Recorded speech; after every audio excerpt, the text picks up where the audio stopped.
Hi, my name is Aaron Ellis, and I'm a senior CSM at Syte. Today, I want to talk about how to master personalization for your website. A highly personalized shopping experience can help your customer feel seen and connected to the brand. Providing the right products at the right time can inspire your customer and help them move on to a purchase. When you are able to provide a great personalized shopping experience, it can help increase brand loyalty and obviously customer retention. So I want to talk about 5 key steps that will help set the foundation for personalization on your website. Let's dive right in. The best place to start is by knowing your customer. We need to be able to identify the key demographics of our shoppers. We need to know their ages, their genders, their locations, and going the extra mile by understanding their tastes, styles, and preferences. Looking and storing their prior purchasing habits will let us shape recommendations that make sense for them, while also avoiding recommendations of purchases they've made in the past.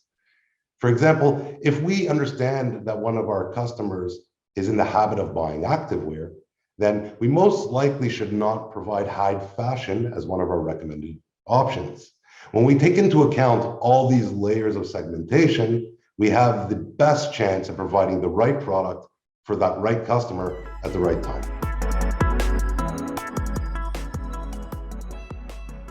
Now that we know our customer, we need to understand and anticipate their needs. A highly personalized experience involves providing the right recommendation, content, or assistance at the right moment in time. So assessing factors on top of the demographics, items like shopping behavior, seasonality, trends, the source of where they're arriving from is going to help us shape the right recommendation for that specific user. For example, if a user is coming from Google search, text-based, they don't have any visual cues of the product they're going to see. So it makes sense we want to provide visually similar items to the PDP. On the flip side, if we're arriving from a Google shopping ad and they have a visual cue to the product, it might make more sense to provide complementary products that are going to help uplift the AOV.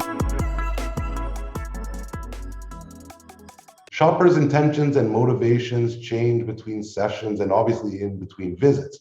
We need to be in tune with that shift in focus in order to provide the right recommendation in that right moment in time.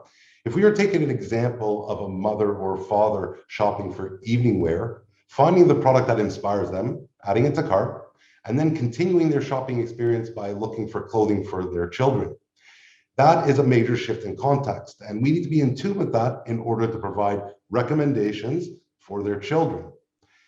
Understanding their demographics, knowing our customer, and understanding and anticipating the needs is critical steps for sure, but we definitely need to be dynamic enough to react to that shift in intention.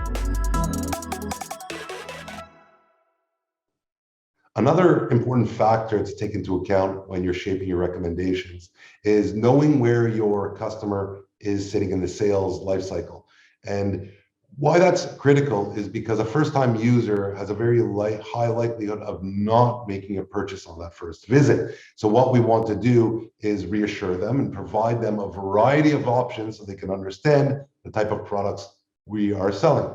On the flip side, when we have a customer that has visited several times, potentially added cart items to the cart in the past, we want to provide more hyper-focused recommendations, taking into account their demographics, taking into account what we anticipated their actions were going to be, and of course, as we mentioned before, the shifting contexts.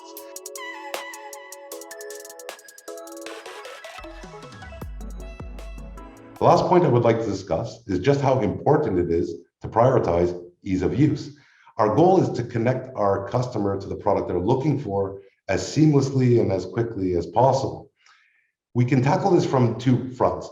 One, from the UX standpoint, by ensuring that we're utilizing the right real estate and the right recommendation within that real estate at the right time, and creating as little friction to be able to convert that purchase as possible.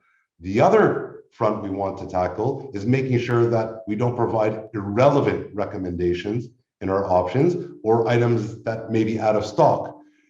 The key element here is that we provide the right products in the right area at the right time from the get-go. And that will provide just an awesome experience.